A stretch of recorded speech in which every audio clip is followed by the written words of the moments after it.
자, 하겠습니다. 집행론입니다. 이 집행론은 처음부터 합리 모형에 대한 반발이라고 생각하시면 돼요. 내가 완벽하게 만들었었거든요. 특히 오클랜드 사업, PPBS 전부 다 뭐야? 합리 모형이에요. 성공 실패? 실패했어요. 그럼 왜 실패했을까? 여러 가지 이유가 있는데 잘못 만든 것도 있어요. 근데 아무리 잘 만들더라도 집행 단계에서 잘못되고 있어. 그럼 성공 실패? 실패한다는 거면서 조심할 게 있다. 정책에 실패하고 집행의 실패는 달라요. 그렇지? 집행이 실패하면 정책은 당연히 실패해요. 근데 아무리 집행이 성공하더라도 정책이 잘못 만들어지면 정책이 실패할 겁니다. 어쨌든 누가 실패하면서 집행이 실패하면서 얘가 나온 거예요. 특히 누가 제일 먼저 연구한다? 4명인데 프레스 받는 거 윌답스키야. 하향론자예요. 이 사람이 보건데 정책도 잘못 만들었지만 집행도 잘못되고 있어요. 지금 1번 틀렸죠. 법 규정이 명확하다면 실패하지 않았을 겁니다. 법 규정이 뭐다? 모호해요. 자, 그럼 모호하다는 의미는 어떤 의미일까? 참여한 사람마다 다르게 해석을 해요. 다 다르고 참여자가 되게 많았어요. 법 규정이 모호하고 참여자가 많으니까 들어온 사람마다 다르게 해석할까 안 할까? 하겠죠. 또 자주 바뀌었어요. 자주 바뀌고 인과성도 없었고요. 이게 누구다? 프레스만과 윌답스키가 말한 4가지 집행의 실패의 원인들이에요. 참여자가 너무 많았다. 법 규정이 모호했고 너무 자주 바뀌었고 이런 것들. 올해 학자 나오니까 어렵죠. 그렇지? 반오른 반미터 나오니까 어려웠는데 하향론자가 4명밖에 안 돼요. 그렇지? 제일 먼저가 윌답스키 프레스만, 그다음에 바르다흐, 반오른 반미터 그다음이다. 그다음 바르다흐고 맨 마지막에 사바티어 매지메니언이야. 맨날 보는 게 사바티어 매지메니언만 나왔는데 갑자기 반미터 반오른이 나와버리니까 이제 헷갈렸던 거야 이제. 자, 1번 틀렸고요. 중堅 매개자가 많았다는 건 참여자가 무려 13개 기관이었어요. 근데 13개 기관마다 생각이 다 달랐기 때문에 정책이 거의 누더기 됐겠지 이제. 그다음에 비협조했고요. 또 권력 분립이라는 의미가 뭘다? 위에서 의회가 만든 정책이 행정부가 일사불란하게 집행을 안 해요. 다 따로 논단 말이야. 의회 따로, 행정 따로니까. 또 조직도 탈관료제가 됐어. 이 말은 무슨 말이야? 윗사람 명령이 아래 애들한테 쭉 내려가지가 않아요. 그러니까 조직도 탈관료제화되고 권력 분립이 되다 보니까 의회가 만든 정책을 행정부가 따르지 않습니다. 실패할 수밖에 없었어 이게. 다시 할게. 집행론의 대두백이 뭐라고? 정책이 실패해서 그래. 실패해서 한마디로. 그럼 실패한 이유가 뭔가 물어볼까 안 물어볼까? 물어보게. 또 하나 더 할게. 윌답스키 프레스만은요. 어떤 정책이 성공했는가 실패했는가는 최소 5년은 보자고 그래요. 5년은 중기를 봐야 된다는 거야. 이거를 10년 이상으로 보자는 게 누구다? 사바티어예요. 5년 갖고 안 된다는 거야. 이 정도는 봐야지 이해할 수 있다는 겁니다. 그래서 집행론 아직까지 나올 게 되게 많습니다. 앞으로도 나올 게요 지금. 자, 66번입니다. 자, 이제는 왜 실패했나 찾았어 안 찾았어? 찾으니까 성공을 해야 돼 안 해야 돼? 성공의 방법이 나오는 게 바로 하향론자와 상향론자. 그럼 어떻게 풀면 되냐면요. 하향론자는 최고 책임자가 주어가 되면 돼요. 최고 책임자 시각에서 만들겠다는 겁니다. 상향론자는 최고 책임자가 아니라 누가 돼야 돼? 요 실무자가 돼야 돼요. 요 실무자 입장에서 어떻게 하면 성공할 것인가를 봐야 됩니다. 그래서 최고 책임자가 주어인지 실무자가 주인지. 또 여러분 다 하향은 어디만 본다? 하향은 요 현장만 봐요. 요 현장만 봤을 때는 하향이고요. 상향은 현장만 보는 게 아니라 현장 영향을 미치는 법 환경, 정치 환경 모든 걸 다 보는 게 뭐다? 하향이야. 이 말이 맞다면 상향은 미시야 거시야? 미시가 되고요. 하향이 뭐가 돼? 거시가 돼요. 됐지? 올해 반미터 반오른에 뭐가 나왔냐면 현장 얘기가 아니라 정치, 경제, 사회 환경을 본다고 그랬어요. 자, 그럼 환경 봤으니까 거시야 미시야? 거시잖아. 근데 거기 립스키 찍은 애들은 뭐야 도대체? 진짜 반미터 반오른 모르는 거야? 아니면 너가 지금 하향 상향 모르는 거야 지금? 나는 잘 모르겠어. 문제에서 거시를 줬어 이미. 정치, 경제, 사회, 문화 줬기 때문에 하향론자 찍어야 되는 거지 상향론 찍으면 안 됩니다. 이래버리면 또 싸해졌네 그냥. 이제 요번에 시험 지방직이 어려웠다는 게 그런 것들이었거든. 근데 그런 게 어려운 건 알겠는데 찍었을 때 의미는 있어야 되잖아요. 도덕성이 나왔는데 자질론이잖아. 그리고 맨날 자질론이 변역인데 얼마나 많이 나왔는데 그게. 결국 도덕 찍어놓고 행태론 찍었는데 뭐 그게 무슨 뭐 엉뚱한 찍었는데 그거. 그 무슨 말하고 싶냐면 찍어도 의미가 있어야 되잖아요. 그러니까 그걸 틀려버리면 이거는 난 반미터 반올림 문제가 아니라 이건 상향 하향을 헷갈리는 게 아닐까 이런 생각이 드는 거야 이제. 여러분들 생각해봐. 정치행정 이원론 문제 맞췄어. 이론은 문제 틀려요. 그러면은 여러분께서는 이론론 모른다고 생각해? 이원론도 모른다고 생각해? 둘 다 모른다고 생각하지 않을까? 같은 문제잖아. 어떻게 이건 맞추고 이거 틀냔 말이야. 틀리면 같이 들이든가 이래야 되잖아. 이래 버리면 고칠 수라도 있는데 퐁당퐁당 해버리면 고치기 어려워요. 도대체 어디까지 모르는지 알 수가 없잖아 지금 이게. 표정이 별로 안 좋았어. 자 갑니다. 하향 봐보세요. 틀렸죠? 하향은 목표가 고정돼 있어야 돼요. 그래서 신축적 조정되는 거는 틀렸습니다. 신축 조정은 상향적이고요. 하향은 고정돼 있어야 돼요. 도움이 안 됩니다. 1번 틀렸고요. 사바티어는 나중에 뭐로 바뀐다? 통합으로 바뀌지만 매지매년 붙었을 때는 하향론자예요. 하향론자가 4분밖에 안 돼요.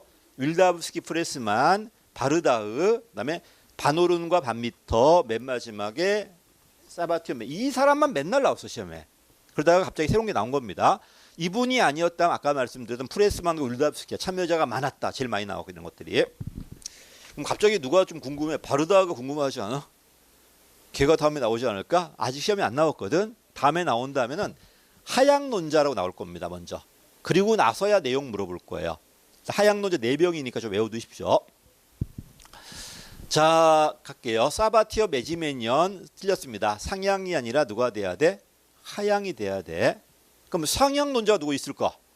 제일 나오는 게 립스키, 그지? 그 다음에 버만 이런 분들, 엘모. 물론 엘모 나중에 통합 바뀌어요. 통합 바뀌지만 이분들이 뭐다? 상향입니다. 가겠습니다. 엘모는 잡아.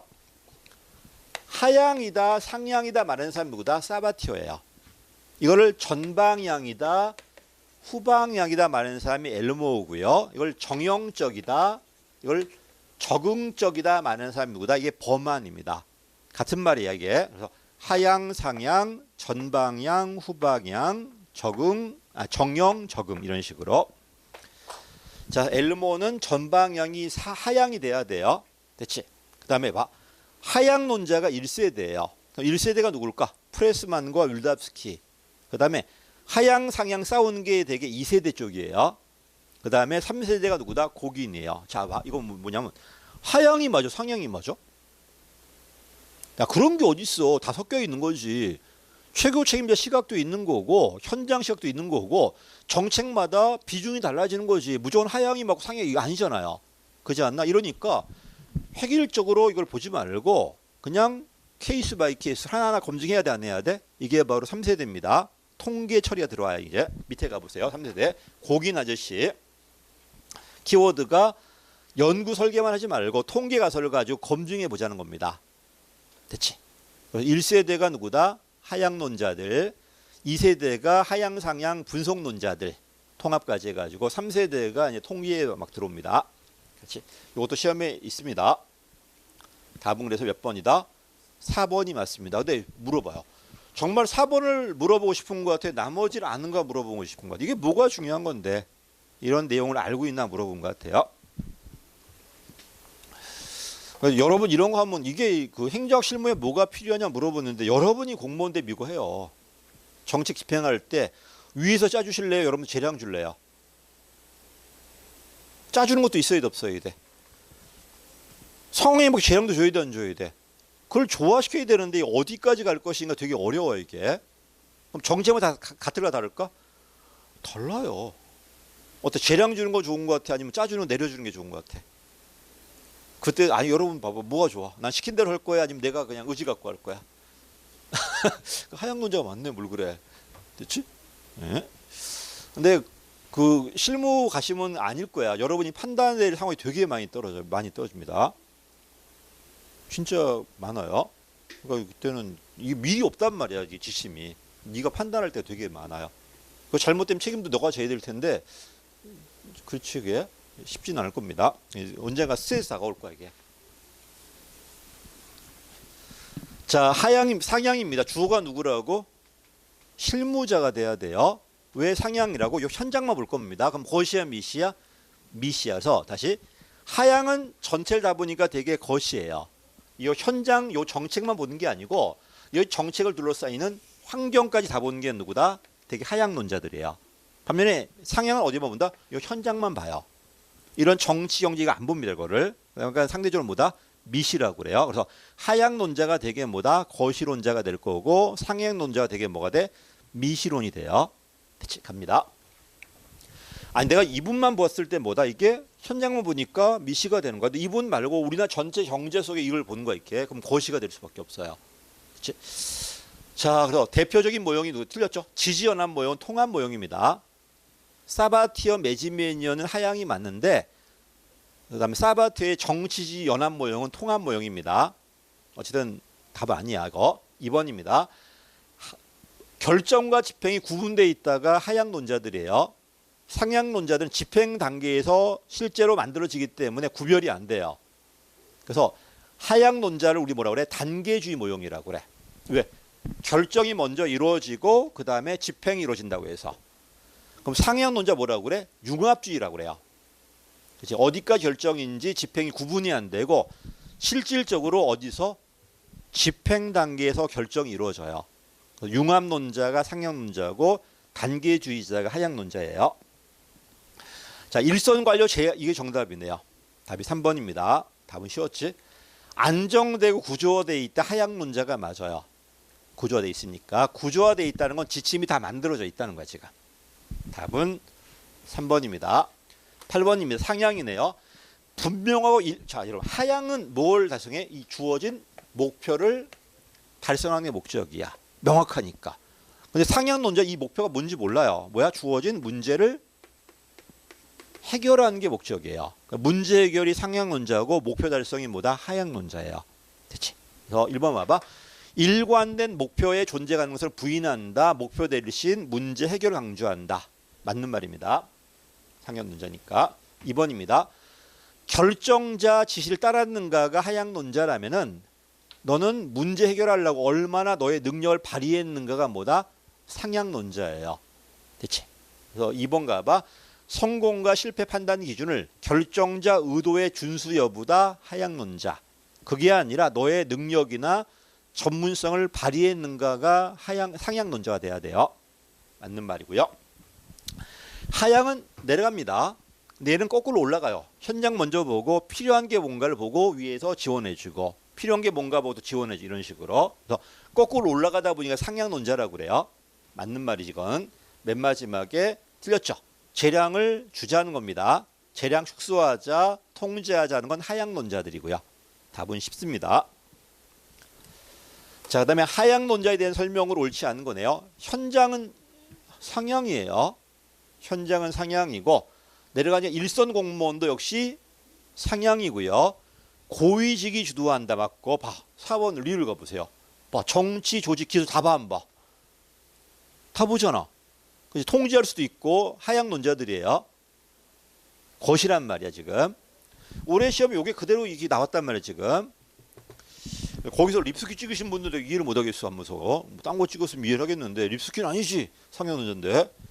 답은 그래서 누가 하향론자다? 디귿하고 리을입니다. 디귿과 리을이야. 하향이네 옳지 않은 거네요. 자 여러분 봐. 그 뭐가 연역이 뭐가 귀납일까? 해가면서 만들어가면 귀납이고요. 하기 전 이론 갖고 만들어주면 연역이에요. 그래서 사전에 미리 만들어져 있는 게 뭐다? 하향론자예요. 하향이 되게 뭐다? 연역적이고 상향이 되게 뭐다? 귀납적이라는 겁니다. 대체 1번 맞는 말이야. 다양한 요인들을 하기 전에 미리 예측을 해서 분석해 놓을 겁니다. 하향론자 맞습니다. 2번입니다. 얘가 되었다는 건 목표가 명확해야 되고 대안도 분명해야 돼 안 해야 돼? 그리고 인과성도 명확해야 돼요. 근데 현실로 가능 불가능? 불가능하지. 근데 전혀 안 되는 건 아니겠지만 힘들겠죠 이거는. 밑에 3번째입니다. 틀렸죠? 하향론자가 될 때는 집행 주도자가 명확해야 되고 하나 정책만 지배해야 돼요. 주도자가 모호하다, 여러 정책 갈등이 있다. 그때 뭐가 맞다? 상향이 맞다는 겁니다. 비교의 접근법이라고 그래. 이것도 사바티어 모형입니다. 내려갑니다. 집행을 주도하는 집단이 없거나 다양한 기관이 주도한다. 갈등 관계 지금. 그때는 뭐가 맞다? 상향이 맞다는 겁니다. 이건 사바티의 비교우위 접근법이에요. 맨 마지막에 비정치적이다. 기술적이다. 이게 하향입니다. 그럼 상향은 뭐가 돼? 정치 현상이에요. 상향이 정치로 본다면 하향은 비정치 기술로 봐요. 그냥. 할게요. 71번입니다. 상향의 내용과 거리가 먼 것은 자, 하향은 뭐가 중요하다? 최고 책임자 리더십, 최고 책임자 지침이 중요해요. 얘는 그게 아니라 일선 관료의 전문성이 더 중요해요. 됐지? 그래서 최고 책임자 리더십이나 최고 책임자가 만들어 놓은 지침이 중요하다. 하향. 그게 아니라 일선 관료의 전문성이나 문제 해결 능력이 중요하다. 상향이 돼야 돼요. 맞는 말이고요. 2번입니다. 일선 공무원의 재량이 주어져요. 그럼 내가 재량 주면요. 이걸 가지고 열심히 일하실래요? 부패하실래요? 주인 대리인 문제. 요새 요 사건 중에 중요한 사건이 있는데 세관에서 마약 난리 났던데 그거. 그게 싹 묻혔어요 지금. 이거 정말 중요한 사건 아니야. 세관이 그래버리면 뚫린 거잖아 그냥 나라 자체가. 별 관심이 없구나. 여기 있다 여기. 부산감 있다. 제일 큰 세관 있다 거기에. 거기에 그러고 있으면 상당히 문제가 되는 거거든요. 국가기관이 뚫린 거잖아 지금. 뉴스도 안 나온다 그거 지금. 진짜 심각한가 봐 지금. 웬만하면 나왔을 텐데 해보니까 어디까지 갈지 모르니까 막은 것 같아 지금. 아 그냥 마약이 돌아다녀도 문제인데 국가기관이 뚫렸다는 거는 문제가 큰 거잖아 이거는요. 더 이상 얼마나 더 큰 문제 있어야 되는데 지금. 하기야 뭐 요새 대학교 애들이 막 팔고 다니더라고 막 미친 새끼들도 있고 젊은 애들인데 뭐예요 여러분은? 호연지가 느껴지지 않아요? 그걸 팔아 돈 벌어야겠다 이 마인드. 야 멋있다. 나는 쫄아가지고 못할 것 같은데. 그럼 배짱이 없어 나는. 갈게요. 오해하지 말고 또 이상한 소리 하지 말고. 이 사람들이 공부할 때는 다 자고 있다가 헛소리하면 눈이 반짝반짝해지고 막 그래 그냥. 갈게요. 일선 관료 공무원들 재량 주는 건 좋은데 이 재량 줬을 때 얘가 잘한다는 보장이 없어요 지금. 이게 주인 대리 문제 나올 수 있다 없다? 있다는 겁니다. 맞는 말이고. 자 어디를 본다고? 현장을 봐요. 현장을 보다 보니까 분권과 참여 증대되는 거 맞고 맨 마지막에 수능 통제가 아니라 재량 주는 거네요. 상향이니까 거리가 먼 몇 번이다고? 2번입니다. 재량 주니까 다시 이런 문제 나온다는 겁니다. 최소화가 틀렸습니다. 증폭될 수 있어요. 립스키 조심해야 돼. 어디 연구했다? 실무자 연구합니다. 하향이야 상향이야? 상향이야. 근데 이때 상향은요 되게 뭐라고 그래? 재량을 주라고 그래요. 그치? 근데 이 사람은 안 그래요. 이미 하위 관료는 재량이 많아 안 많아? 재량이 많아. 재량이 많다 보니까 지 맘대로 한단 말이야. 그러면 얘를 뭘 해야 돼? 통제해야 돼요. 통제 방법이 없다면 정책은 실패할 수밖에 없다는 거예요. 그거 조심해야 돼. 상향 문제 맞아. 상향 문제 맞으니까 일선 관료 연구예요. 그리고 재량 주라는 의미가 아니라 이미 충분한 재량이 있어요. 그치? 재량 주자는 게 아니라 이 사람들 통제할 수 있는 방법이 있어야 돼 없어야 돼. 그게 없다면 실패할 수밖에 없다는 거예요. 됐죠? 그럼 일선 관료 반대말이 뭘까? 일명 이선 관료, 중앙 관료야. 중앙 관료. 이 사람은 서면이에요. 어떤 의미일까? 획일적이라는 소리예요. 얘 서면이 아니라 뭐다? 대면이야. 그게 다양성이야. 미리 문서화할 수 있다 없다? 아, 사람이 많아 어떻게 문서화해요? 문서 안 됩니다. 그럼 재량 되게 많아 안 많아? 재량이 많아. 재량이 되게 많은데 문제가 뭐다? 자원도 부족하고 이율 배반적이에요. 내가 잘한다고 해서 누가 인정해 주지도 않아요. 이런 상황에 열심히 일할까 안 할까? 안 할 겁니다. 그치? 그러니까 일하게 만들어야 돼 지금. 가겠습니다. 자, 자원이 부족하다. 맞지? 그 다음에 일선 관리 도전은 뭐냐면 고객은 고객대로 뭐라고 그러고요. 고객은 그 다음에 윗사람도 일 못한다고 뭐라고 그래요. 여러분에 대한 도전이 있다는 거예요. 어떻게 할 거예요? 이런 상황인데. 됐지? 큰일 났지? 그 다음에 내가 어떻게 일했을 때 잘했는가 못했는가 평가 기준도 없어요. 모호하고 대립됐다는 거야 이게. 틀렸지? 단순한 게 아니라 복잡해요. 비정형적이야. 그렇지? 엄청나게 다양한 집단이 들어온다는 겁니다. 이게. 미리 정할 수도 없다는 거야. 다시 얘는 서면 관료가 아니라 뭐다? 대면 관료야. 대면 관료가 얘가 실질적으로 정책을 만들어요. 만드는데 자원도 모호하고 부족하고 기준도 모호하고 이러다 보니까 내가 열심히 일해봤자 인정받는 것도 아니고. 자, 여러분도 아마 이런 상황이 될 건데 그럼 어떻게 대처하실래요? 해야 돼 이제. 그래서 키워드가 뭐냐면 고정관념 형성한다. 지름길을 만든다고 그래요. 그래서 딱 들어오면 저 친구는 해주겠다 안 해주겠다 이미 정해버려. 이렇게 이런 식으로 할당을 할 겁니다. 다 못 해줄까? 자, 갈게요. 13번. 일선 관료에 대한 설명으로 이번에 옳은 거 찾는 거네요. 틀렸지 1번. 고정관념 뭐냐면 자 봐. 여러분 강사로 생각해봐. 내가 이 모든 사람들을 다 만족시킬 수 있다 없다? 없어요. 그치? 이러니까 어떻게 하면 딱 보니까 저 친구는 이 정도만 하면 될 것 같아. 이 친구는 아닐 것 같아. 다 달라져 안 달라져? 여기에 맞게 내 행동할 겁니다. 다 못 해줄 거니까. 그래서 1번 틀렸습니다. 고정관념을 타파하는 게 아니라 고정관념 형성해요. 형성해가지고 내가 여기에 대처할 겁니다. 이거 어떤 의미냐면 고객이 들어올 때 이미 판단이 돼요. 저 친구를 어디까지 해주겠다. 미리 정해가지고 거기까지만 할 겁니다. 틀렸습니다. 자, 여러분도 봐봐. 여러분이 있는데 나한테 원하는 목표가 같을까 다를까? 다 달라요. 다 다르기 때문에 내가 어디다 맞출지 모릅니다. 이게 괜히 자세하게 했다가 어떤 분은 나 하나도 모르겠는데 또 너무 늦게 간다고 또 너무 많이 문제 풀다 보니까 나 하나도 모르겠는데 다 다르다는 거. 이게 여러분이 원하는 건 뭐야? 자세하게 하면서 빨리 가야 되고 재밌어요. 그 방법을 나 좀 알려줘 봐. 난 못하겠어 그걸. 다 설명하면서도 간략하게 해야 되고 이해는 돼야 되고 재미도 있어야 되고 네가 해라 씨. 네, 불가능합니다. 자, 갈게요. 여러분이 좀 실력이 있었으면 좋겠어. 왜 그랬으면 좋겠냐면 그래야 내가 거짓말 하나 안 하나 판단할 거 아니야. 그렇지? 실력이 있으면 저 친구가 진짜 제대로 하는구나. 아니면 이걸 내가 헷갈렸는데 그걸 딱 집어주는 걸 느낄 수 있잖아. 근데 그렇게 하나 못 알아 먹어버리면 아무 의미 없잖아 지금. 열심히 하나 못 하나? 뭐 그렇게 뭐 있어. 이거 하지 말고 야 두 문자 쉽게 이거 따면 되지. 이거 하면 되지. 내용이 뭐 설명이야. 그 시험에 안 나와 보지 마. 괜찮아. 100년에 한 번 나와 보지 마. 그럼 되죠. 얼마 편해. 할 거 하나도 없어 그냥 하는 거. 여러분이 좀 실력이 있었으면 좋겠습니다.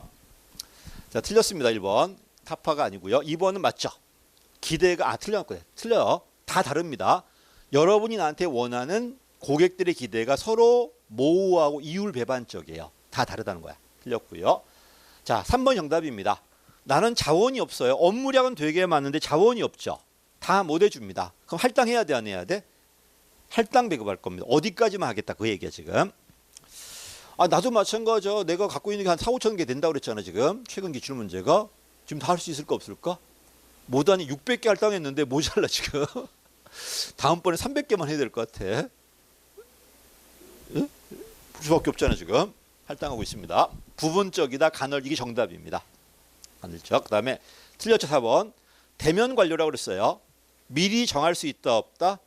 없습니다. 없으니까 뭐가 많다? 자율성도 많고 재량도 많아요. 근데 자율성도 많고 재량도 많은데 자원이 부족하고 기준이 모호하고 성과 측정이 안 되고 이러다 보니까 어떻게 한다는 거야? 고정관념이나 지름길, 할당 배급을 통해서 대응을 하겠다는 게 일선 관리야. 이러니까 통제해야 돼 안 해야 돼? 해야 돼요. 통제하지 않는다면 성공 못합니다. 여기까지입니다. 자, 14번입니다. 옳지 않은 거죠. 자, 일선 관료가 뭐라고? 고객과 직접 만나서 서비스 만드는 관료. 물론 하급자가 맞지만 꼭 하급자라고 판단하지 마시고 판사, 검사, 경찰 전부 다 뭐다? 일선 관료들이에요. 됐지? 자, 이분들은요. 이런 지식을 책에서 배웠을까? 경험을 통해 쌓았을까? 경험을 통해 쌓아간 거예요 지금. 그렇지? 1번 맞습니다. 시민과 직접 접촉한다. 정책을 집행하는 사람이다.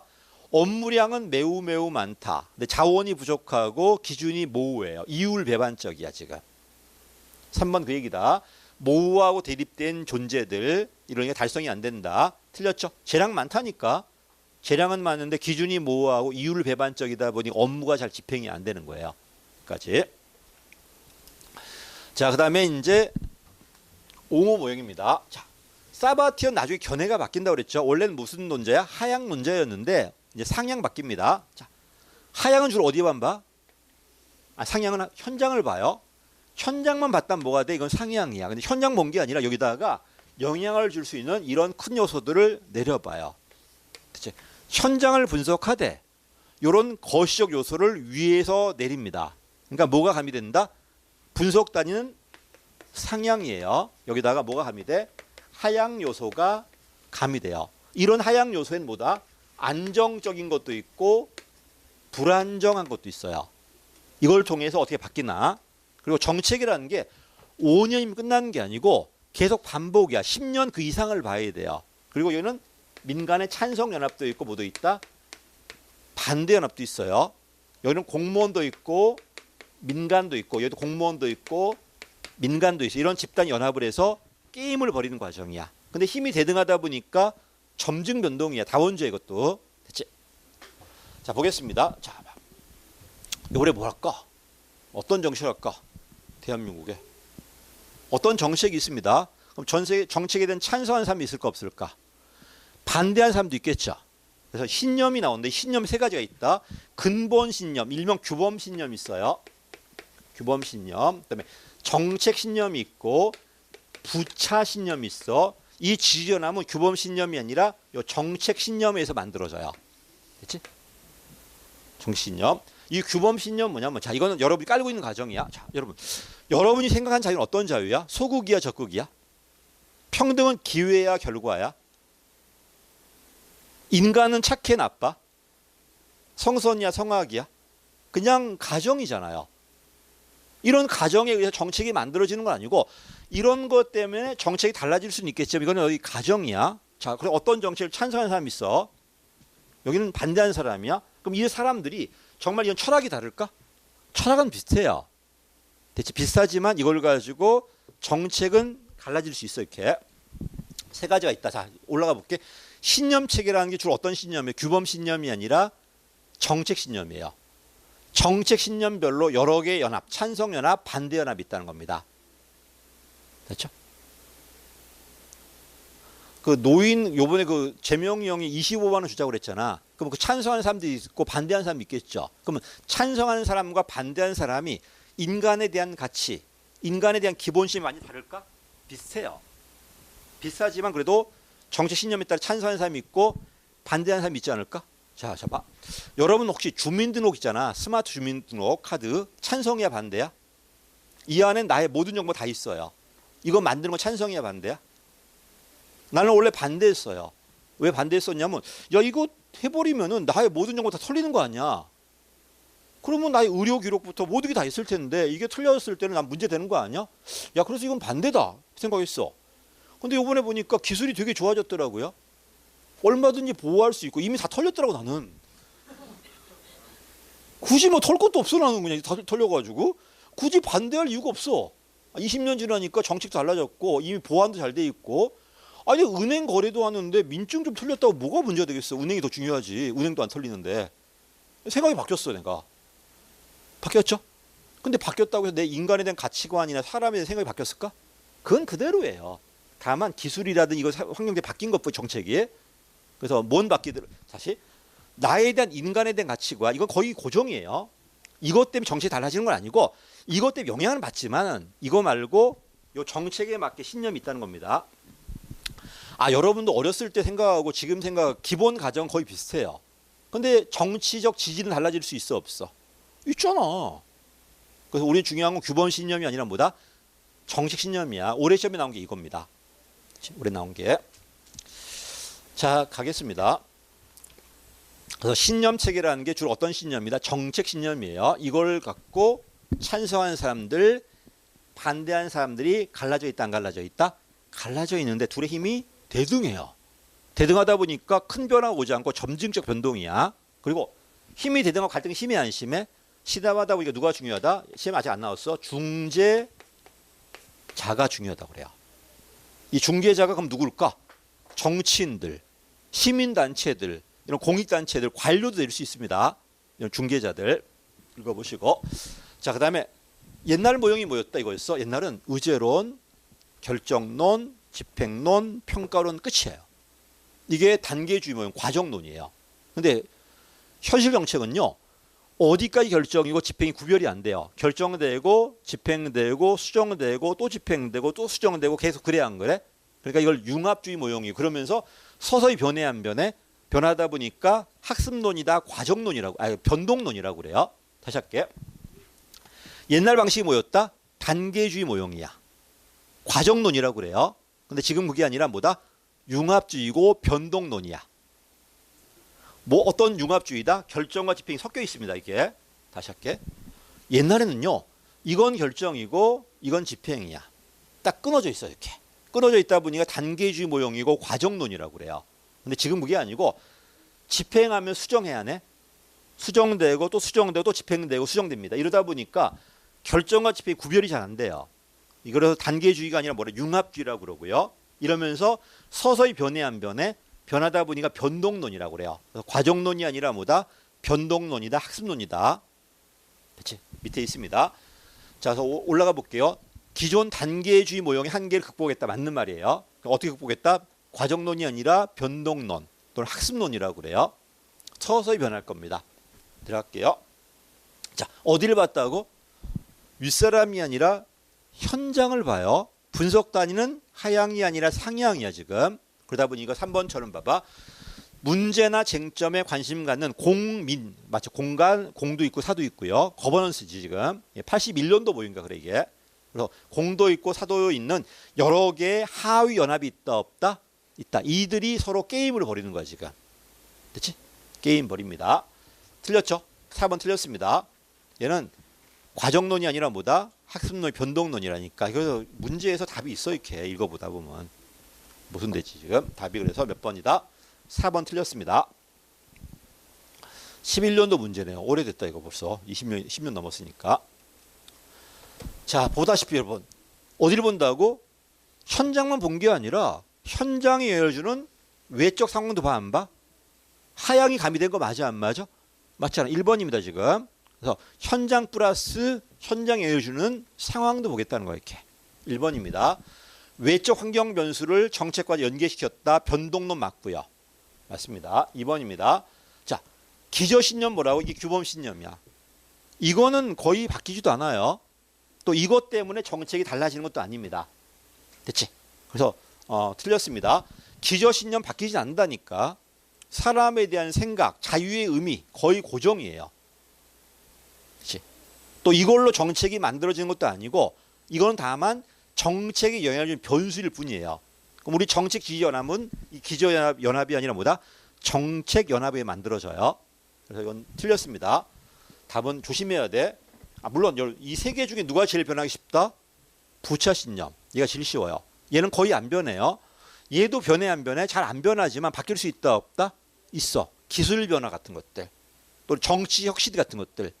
이런 장기간 바뀔 수 있는 거는 정책신념이고요. 이거는 자주 바뀌는 거고 이건 거의 안 바뀌어요. 이것도 이것 때문에 정책이 만들어진 것도 아니고요. 다시 할게. 기저신념 뭐라고? 규범신념이야. 거의 변하지 않는다. 설사 제가 바뀌더라도 정책이 바뀌는 것도 아니에요. 정책은 무슨 신념에 의해서? 정책 신념에 의해서 바뀌어요. 얘는 잘 안 변하는데 언제 바뀐다는 거야? 기술 변화라든지 또는 정치 혁신이라든지 사건에 의해서 바뀔 수 있다 없다? 있습니다. 있어. 그래서 그다음에 그 2번 틀렸고요. 그다음에 갈등 심해 안 심해? 심하니까 누가 중재한다고?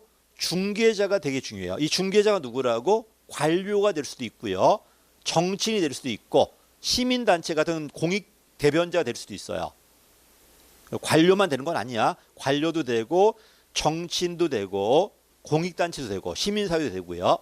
여기 중개자가 되게 중요하다. 자, 내려가니까 봐봐. 어쨌든 이 사람들은 어떤 정책을 놓고 찬성 반대해야 안 해. 그러면 자기 세력이 필요할까 안 필요할까? 필요하다 보니까 밑에처럼 여론이나 정보 같은 동원해가지고 자기 정책을 관철시키려고 게임을 벌이는 거야 지금. 맞는 말이에요. 그것도. 그래서 2번 조심해야 됩니다. 요새 신념 물어봅니다. 신념은 규범이 있고 정책이 있고 부차가 있다. 부차를 다루면 2차라고 그래. 세컨더리 해가지고. 그렇지? 2차라고 하니까. 자, 중요한 건 규범도 아니고 부차도 아니고 뭐다? 정책 신념이에요. 이 친구는 잘 안 변합니다만 바뀔 수 있다 없다? 주로 누가 제일 중요하다? 제일 중요한 기술 변화래요. 기술 변화 때문에 바뀔 수도 있대요. 가겠습니다. 17번입니다. 낙감을 스모르드. 그럼 하향이 맞아? 상향이 맞아? 정도가 있지. 그럼 어떤 건 좀 더 하향적이, 어떤 건 좀 상향적이지 않을까? 이걸 나열한 게 누구다? 이분이에요. 그래서 제일 올라간 게 누구다? 고전적 기술자, 지시위임과 협상, 재량 실험과 관료적 기업가. 그래서 두 문자가 고지업제가 됩니다. 됐지? 자, 이 사람들이 할 수 있는 건 뭐다? 결정하고 목표하고 대안이에요.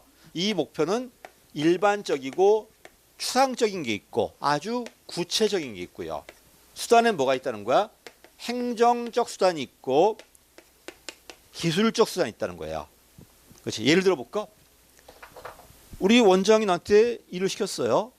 집을 져달래요. 그리고 설계도를 줘요. 자, 구체적이야, 추상적이야? 아, 구체적이지. 설계도가 받았는데. 그렇지? 근데 집을 져달라고 하는 거야? 어떻게, 뭘 주고 하냐? 이쁘게 져달라는 거야. 그게 뭔데? 그럼 네가 알아서 해. 그러면 목표는 정해졌지. 근데 이거는 추상적이죠. 그래서 다시 구체적이라는 건 당연히 정해져 있는 거고, 그냥 공익을 위해서 뭐 해달라는 거야. 그 뭔데 그게 도대체? 이거는 목표는 있지만 추상적입니다. 반면 이거는 뭐냐면, 기술수단은 뭐냐면, 자, 설계도 받았어. 가보니까 있잖아. 인력, 물자 다 있는 거야, 이거. 설계도까지 있어, 그냥. 난 조립만 하면 돼요. 이게 뭐다? 기술수단이에요. 그치? 근데 가보니까 돈만 달랑 와 있어. 1억만. 그럼 나머지 내가 다 해야 돼? 인력, 물자 다 내가 살 수 있습니다. 이게 뭐다? 행정수단이에요. 그래서 다시 기술이 말 그대로 그 정책에 사용될 그 기술이라면 행정은 뭐다? 조직, 인사, 재무 같은 인력, 물자 관리권이에요. 이걸 가지고 합니다. 자, 제일 먼저 고전적 기술자형이야. 뭐만 준다? 요 기술적 수단만 집행자 가져. 나머지 다 누구 거다? 결정자 거예요. 결정자가 구체적으로 정하고 인력, 물자까지 다 누가 정해? 결정자가 정해줘. 뭐 나는 only 집행밖에 못해요. 기술만. 그다음에 요 두 가지를 갖는 게 누구다? 지시위임과형이고요. 그다음에 여기까지 갖는 게 누구다? 재량 실험과형이에요. 이 모든 걸 다 갖고 채택해달라고 하는 게 관료기업과형이고, 그럼 얘는 뭐냐면 협상형은 결정자가 만들어. 우리 원장이 나한테 설계도 갖고 와서 이거 하라고 그래. 내가 딱 보더니만 야 임마 이게 뭐냐 시기야 이게 촌스럽게 실이. 내가 이길 것 같아 이길 것 같아. 아니 여러분이 누굴 지지하냐 달라져요. 여러분이 나를 지지한다면 내가 이길 거고 나를 지지한다면 제가 이길 거야 이제. 이게 뭐다? 협상형이에요. 됐지? 자 어때? 이런 모형이 달라지니까 기준 달라져야 돼 안 달라져야 돼? 기준이 뭐다? 얘는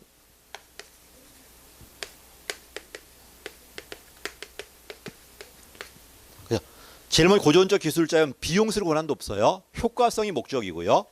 비용 쓸 권한이 있다 보니 능률성이 되는 거고, 그다음에 조심할 게 있다. 이 주민 만족도가 뭐다? 유권자 만족도예요. 그래서 고지업재관, 효능주수체야.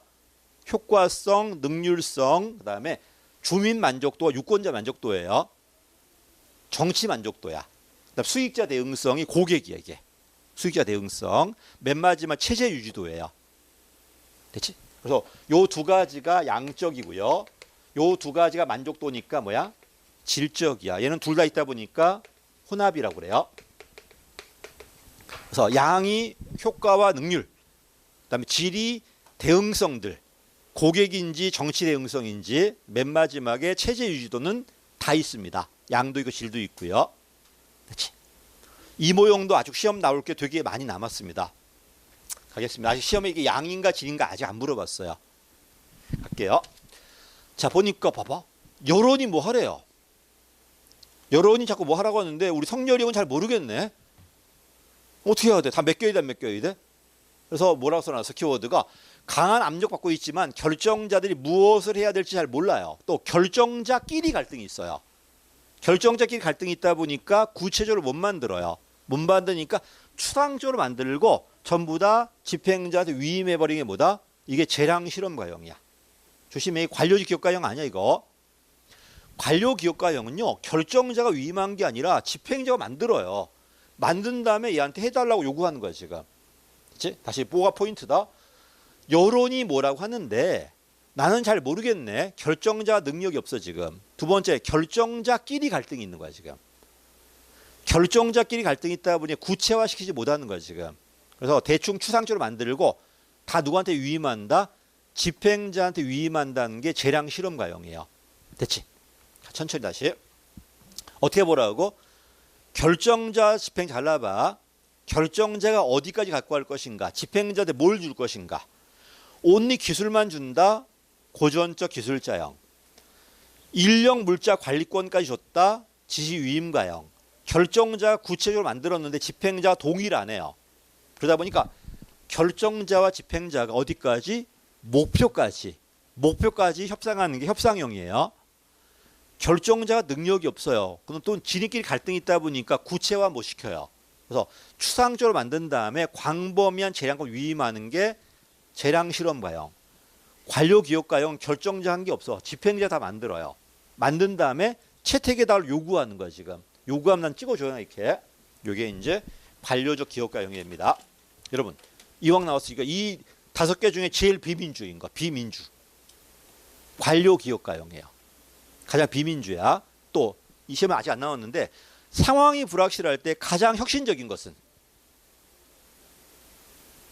재량실험가형이야. 다시 할게. 가장 비민주는 쉬워요. 가장 비민주 누구다? 관료기업가형이야. 왜? 정치가가 아무것도 못하잖아 지금. 그다음에 가장 혁신적인 건 재량실험가형이에요.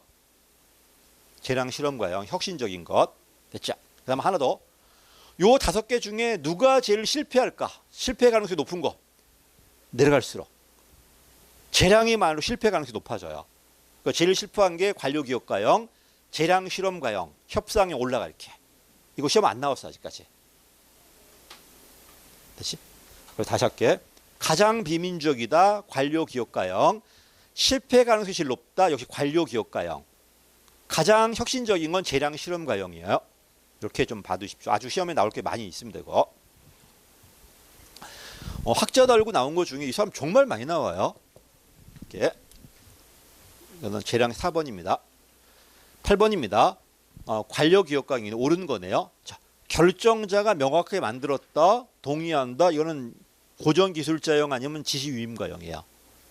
됐지? 고전적 기술자형인데 지시위임가형이라고 해도 틀린 건 아닙니다. 두 번째. 자, 이거는 협상형이야. 결정자가 만들었는데 특히 뭐다? 목표에 대해서 바람직성에 동의하지 않는다. 협상자형이야. 협상자형. 누가 이긴다고? 유권자가 정치가를 지지하냐 아니냐 달라져요. 됐지? 특히 미국은요 2번 하잖아. 근데 지금 바이든의 인기가 되게 떨어져 있어 지금. 그러면 관료가 걔 말 들을까 안 들을까? 안 들어요. 근데 바이든 인기가 되게 높아. 그럼 또 재선될 거 아니야. 들어야 돼 안 들어야 돼? 들어야 돼요. 그 얘기야 지금. 이게 바로 뭐다? 그 협상자형 모형이야 이게. 그래서 다시 할게. 협상하고 재량실험가형 구별할 때 온리 수혜자만 들어간다. 재량실험가형. 수혜자 말고 모든 사람 다 들어가더라. 피해자까지. 그럼 협상자형이에요. 이렇게 풀면 됩니다. 됐지? 세 번째다. 이거 협상자형이고 네 번째가 뭐가 돼? 이건 재량실험가형이에요. 이거 세 번째가 결정자가 정통하지 않네. 잘 몰라요. 모르니까 추상적으로 만든 다음에 광범위한 재량권을 위임하는 거야 지금. 자, 이건 틀렸고요. 맨 마지막이죠. 집행가가 모든 걸 통제하는 게 뭐다? 관료기업가형이에요. 그러니까 제일 비민주적이에요. 실패 가능성이 제일 높고요. 왜 실패가 높을까? 민주주의 사회에서 국민의 지지가 전혀 없어 지금. 그렇지? 일반국 지가 만든 거잖아 지금. 자, 그 다음에 낙가물수 모드. 가장 광범위하다 누굴 찍어야 돼? 2번입니다. 그렇지? 가장 광범위한 재량권은 관료기업가형이고 답은 이거 4번 찍으면 안 돼요. 2번이 맞습니다. 그다음에 80번입니다. 변동론이네요. 신념책에 나왔으니까 누굴 찍어야 돼요? 3번입니다. 신념책이니까 지지연합 모형이야. 단절 균형은 뭐냐면 이거야. 안정적으로 가요. 가다가 갑자기 어떤 사건 계기로 크게 변합니다. 그리고 새롭게 안정화돼요. 옛날에 예산이 보통 어떻게 됐냐면 뭐 400조에서 여기서 왔다 갔다 한 거야. 코로나 계기로 갑자기 700조가 돼요. 그럼 크게 변했어 안 변했어? 변하고 지금도 안정화되고 있어요. 이렇게. 이게 단절 균형 모형인데 문제가 뭐다? 언제 이런 사건이 터질지 예측이 안 돼요. 예측이 안 되다 보니까 사후적으로 단절됐구나 알아하나? 알지만은 언제 단절될지는 우리가 잘 모른다는 겁니다. 역사로 본다면 아마 분명히 단절돼 확 뛰어오를 때가 있을 거야 이게. 이게 그래서 단절 균형 포인트가 뭐다? 안정적으로 가다가 갑자기 급격한 변동이 일어나. 그리고 시간 지나면 다시 안정화돼 가요. 그러니까 점증 변동도 있고 급진 변동도 있어 없어? 있죠. 이게 단절 균형이고 패러다임 변동은 뭐냐면 자 이거야. 목표와 대안이 있는데 다 바뀌어 버린 거야. 얘도 변하고 얘도 변했어요. 큰 변화가 올까 안 올까? 이게 바로 패러다임 변동 홀 모형이에요. 목표와 대안의 큰 변동. 그치? 다시 할게. 단절 균형이 뭐라고? 점증적으로 안정되다가 어떤 사건 계기로 크게 변해요. 그리고 시간 지나서 다시 안정화 돌아가는 게 단절 균형이고요. 얘는 뭐가 포인트라고? 목표, 대안, 환경이 있는데 환경이 아니라 목표와 대안에 큰 변화가 왔을 때가 패러다임 변동이야. 얘는 급진 변동이야. 그래서 얘는 점증 변동이에요. 협착이네. 락인이잖아. 고정됐지 지금. 역시 안정화된 거야 지금. 변동론 나왔을 때 포인트가 뭐다? 어떤 건 점증 변동이고요. 어떤 건 비점증 변동이에요. 누가 점증인가 비점증이 아니면 둘이 절충돼 있든가. 누가 점증이라고? 3번이 점증이에요. 4번도 점증이에요 지금. 고정됐으니까.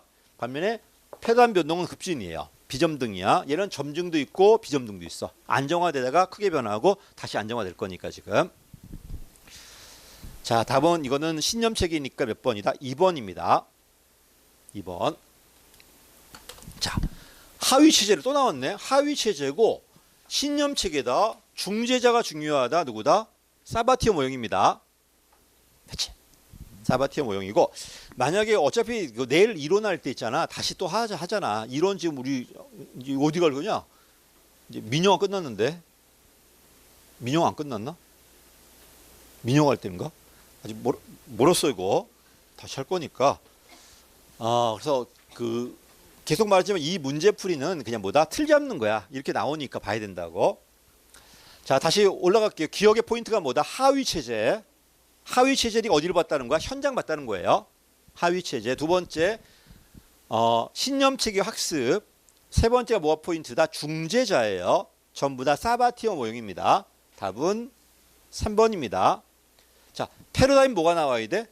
패러다임은 목표와 대안의 급격한 변동이에요.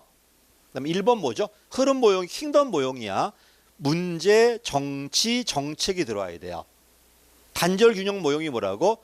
안정된 균형을 이루다가 사건 계기로 크게 변해요. 크게 변하고 다시 지나면 다시 안정화되는 게 바로 단절 균형 모형. 일명 역사 신제도론이야 이게. 홀 모형이 뭐라고? 4번입니다.